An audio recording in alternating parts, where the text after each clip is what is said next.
दोस्तों, आज हम बात करने वाले हैं एक ऐसे इंसान के बारे में जिसने रेगिस्तान में अकेले 71 दिन बिताए। जिस जगह को लोग नरक कहते हैं, उस जगह में इस शख्स ने 71 दिन जिंदा रहकर दिखाया। इन दिनों में उसने कीड़े मकोड़े खाकर जान बचाई। उसका शरीर ऐसा हो गया था जैसे उसमें सिर्फ हड्डियां बची हों। ये घटना मेरी पिछली घटनाओं से भी ज्यादा रोंगटे खड़े कर देने वाली है, क्योंकि समंदर में तो कभी ठंडी लहरें, कभी गर्मी और मछलियां मिल सकती हैं, और किसी न किसी तरह जिंदा रहने का सहारा भी। लेकिन इस नरक में बचने की कोई संभावना ही नहीं थी। लेकिन इन साहसी इंसान ने मौत को भी हरा दिया और जिंदा रहकर दिखाया। तो दोस्तों, आइए जानते हैं कैसे इस शख्स ने 71 दिन तक उस नरक जैसे रेगिस्तान में अपनी जिंदगी की सबसे कठिन लड़ाई लड़ी। लेकिन वीडियो शुरू करने से पहले अगर आप चैनल पर नए हैं तो चैनल को सब्सक्राइब जरूर कर लीजिए, क्योंकि आपका एक सब्सक्राइब हमारे लिए बहुत मायने रखता है और वो आपके लिए बिल्कुल फ्री है। तो चलिए वीडियो को शुरू करते हैं।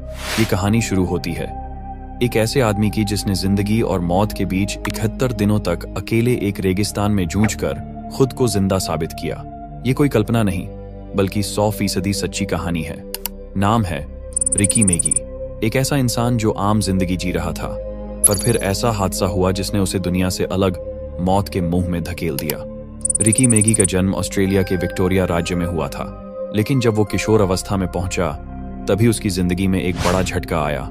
उसके पिता का देहांत हो गया।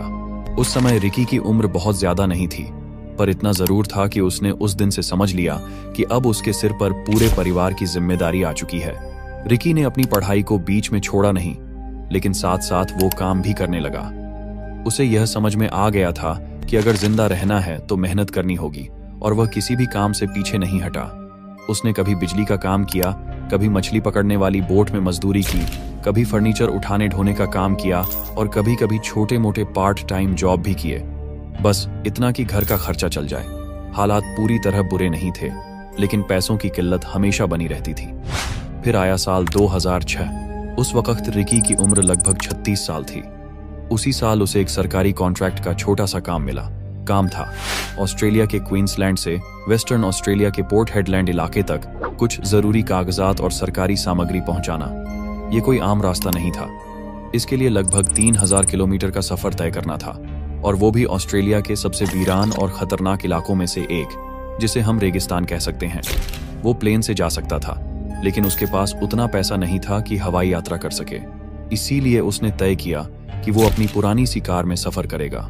उसने कार में ज्यादा मात्रा में पेट्रोल भरवाया, कुछ खाने का सामान लिया, पानी की बोतलें रखीं और निकल पड़ा एक बेहद लंबी, थकाऊ और जानलेवा यात्रा पर।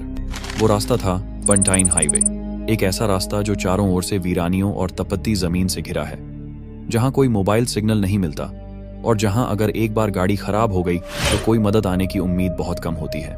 रिकी अपने पुराने से कार में रेडियो सुनते हुए धीरे धीरे आगे बढ़ता गया। दोपहर की कड़क धूप और रात की गहरी ठंड के बीच उसका सफर जारी था। इसी दौरान जब वह एक ऐसे इलाके से गुजर रहा था जहां सैकड़ों किलोमीटर तक कोई नहीं मिलता, तभी उसने देखा कि सड़क के किनारे एक गाड़ी खराब पड़ी है। उस गाड़ी के पास 3 आदमी खड़े थे। उन्होंने इशारा किया और मदद मांगी। रिकी रुका, इंसानियत दिखाई और उन्हें अपनी गाड़ी में बैठा लिया। कुछ ही दूरी के बाद उन्होंने कहा कि प्यास लगी है। उनमें से एक ने रिकी को एक बोतल दी जिसमें ड्रिंक था। रिकी आमतौर पर अपनी बोतल खुद खोलता था, लेकिन उस दिन पता नहीं क्यों उसने बोतल उन्हीं में से एक आदमी से खुलवाई और बिना सोचे समझे पी लिया। बस यहीं से उसकी जिंदगी बदल गई। उस ड्रिंक में कोई ड्रग मिलाया गया था, बेहोशी का तेज असर करने वाला कोई तरल। कुछ ही मिनटों में रिकी को चक्कर आने लगे, सर भारी हो गया, आंखों के सामने अंधेरा छा गया और फिर ब्लैकआउट। जब उसे होश आया तब तक बहुत देर हो चुकी थी। वो अब एक वीरान, सुनसान और बियाबान रेगिस्तान के बीचों बीच पड़ा हुआ था, अकेला। ना उसकी कार थी, ना जूते, ना फोन, ना बैग, ना खाना, ना पानी, कुछ भी नहीं। वो तीनों आदमी उसे लूटकर, ड्रग्स देकर रेगिस्तान में मरने के लिए छोड़ गए थे। रिकी ने अपने होश संभालते हुए जब चारों ओर देखा तो उसे समझ आ गया कि अब उसके सामने कोई नहीं है, मदद नहीं आएगी। उसे खुद ही ये लड़ाई लड़नी होगी, खुद से, भूख से, प्यास से, गर्मी से, जानवरों से और उस मौत से जो हर पल उसका इंतजार कर रही थी। रिकी मेगी अब उस वीरान रेगिस्तान के बीचों बीच अकेला खड़ा था। न कोई इंसान, न आवाज, न कोई उम्मीद, सिर्फ चुप्पी, गर्म हवा और तपती हुई जमीन जो हर कदम पर उसके पैरों को जलाकर राख कर देना चाहती थी। उसके पांव में न जूते थे न मोजे, वह बिल्कुल नंगे पांव था। और जमीन पर जो धूप की गर्मी पड़ी थी उसका तापमान 40 से 45 डिग्री सेल्सियस के बीच होगा। जमीन की रेत इतनी गर्म थी कि वो अंगारों जैसी लग रही थी। लेकिन रिकी जानता था, अगर जिंदा रहना है तो चलना होगा। हर कदम मौत से लड़ाई का एक हिस्सा था। गर्म रेत पर नंगे पैर चलना, वो भी तब जब शरीर में ना पानी हो, ना खाना और ना ही किसी इंसान की परछाई। वो हर कदम एक नई तकलीफ देता था। उसके पांव जलने लगे थे, छाले पड़ गए थे और चमड़ी जगह जगह से उतरने लगी थी। लेकिन वो रुका नहीं। दिन चढ़ते चढ़ते धूप ऐसी लगने लगी जैसे आसमान से आग बरस रही हो। शरीर जलने लगा, आंखें पथरा गईं और होंठ सूख कर फटने लगे। प्यास का आलम यह था कि गले से आवाज भी नहीं निकल रही थी। कई घंटों तक बिना रुके चलता रहा। शरीर ने जवाब देना शुरू कर दिया, लेकिन दिमाग अब भी जिंदा रहने की उम्मीद में काम कर रहा था।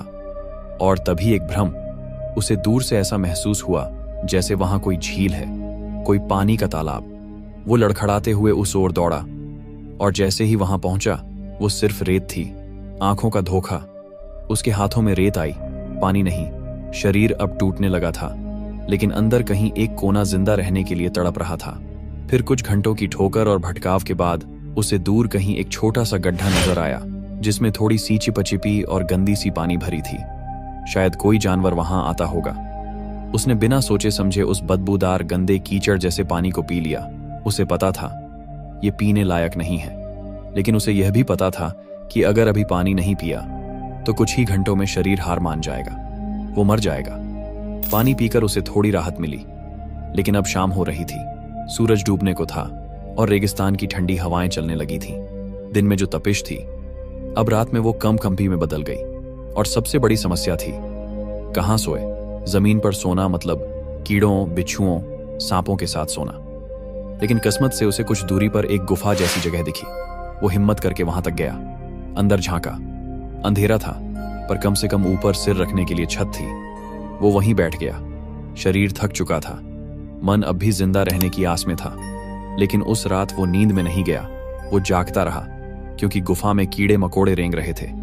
किसी ने उसके पैर पर काटा, किसी ने हाथ पर, लेकिन वो जानता था कि यह सब मौत से कम नहीं। फिर भी अगर यही खाना है तो खा लेता हूं। उसने पहली बार अपनी जिंदगी में यह जाना कि इंसान भूख से नहीं, हिम्मत टूटने से मरता है। वो अब जीने के लिए हर चीज खा रहा था, कीड़े, मक्खियां, कभी कभी पत्ते, और कभी तो अपने पसीने को ही चाट लेता ताकि शरीर में नमी बनी रहे। और वो रात, वो काली, डरावनी, सर्द रात उसकी जिंदगी की सबसे लंबी रात थी। लेकिन वो जिंदा रहा, क्योंकि लड़ाई अभी खत्म नहीं हुई थी। रेगिस्तान की आग उगलती रेत पर नंगे पांव चलता हुआ रिकी अब अपने होश और चेतना के बीच लड़खड़ाने लगा था। उसकी त्वचा जल चुकी थी, होंठ सूख चुके थे और शरीर सिर्फ हड्डियों का ढांचा बन चुका था। वो बस चल रहा था कहां, उसे खुद भी नहीं पता था। हर कदम जैसे मौत की ओर बढ़ रहा हो। तभी एक चमत्कार हुआ। रिकी की बंद होती आंखों पर एक बूंद गिरी, ठंडी, नरम, किसी फरिश्ते के स्पर्श जैसी। वो पल, जैसे आसमान ने खुद रोकर रिकी को जिंदा रहने का इशारा दिया। रिकी ने आंखें उठाईं। काले बादल गरज रहे थे, आसमान बिजली से चीर रहा था और फिर तेज बारिश शुरू हो गई। पहले बूंदें गिरीं, फिर पलक झपकते ही मूसलधार बारिश होने लगी।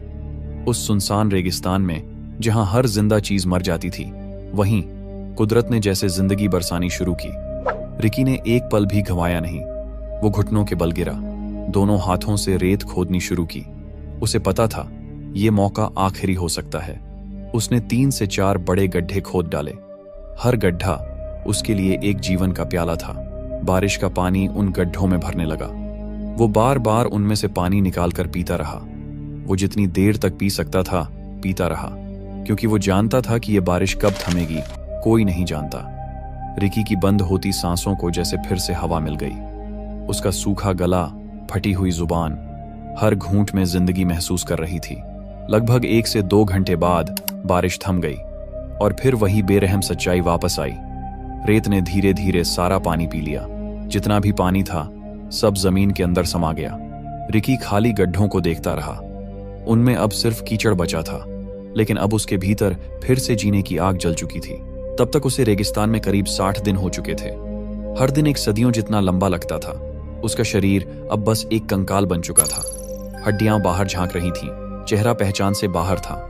कभी चलती हुई गिरगिट को पकड़कर खाता, कभी खुद का पेशाब पीता और कभी सिर्फ कीड़े मकोड़ों से पेट भरता। दिन में तपती धूप, रात को जंगली जानवरों का डर और हर वक्त मौत की परछाई। फिर भी वो लड़ता रहा।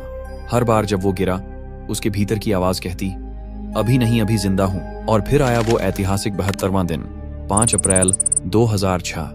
उस दिन वो रेगिस्तान में एक ऊबड़ खाबड़ टीले के पास बिल्कुल बेहोश पड़ा था, कपड़े फटे हुए, शरीर काला और आंखें बंद। उसी वक्त पास के बिरिंदुदू स्टेशन से गुजर रहे थे 2 लोग, ग्रेग हर्ड और मार्क क्लिफर्ड।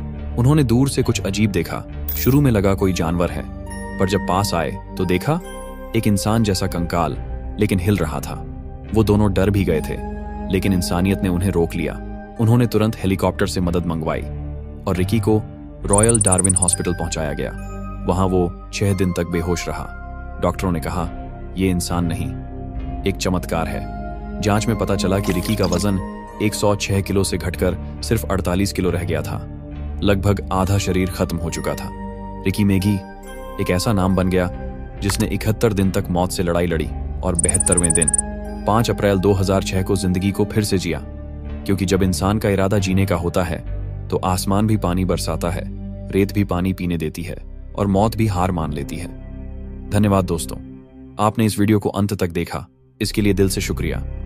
अब सोचिए, अगर आप इस इंसान की जगह होते तो क्या आप भी इतने दिनों तक जिंदा रह पाते? आपके लिए कमेंट सेक्शन खुला हुआ है, जरूर बताइए, हम हर एक जवाब पढ़ते हैं। और हाँ दोस्तों, चैनल को सब्सक्राइब करना ना भूलें, क्योंकि आपका एक सब्सक्राइब हमारे लिए ऐसा है जैसे परिवार में कोई नया सदस्य जुड़ गया हो। तो चलिए दोस्तों, मिलते हैं अगली रोंगटे खड़े कर देने वाली सच्ची घटना के साथ। तब तक के लिए अलविदा और दिल से धन्यवाद।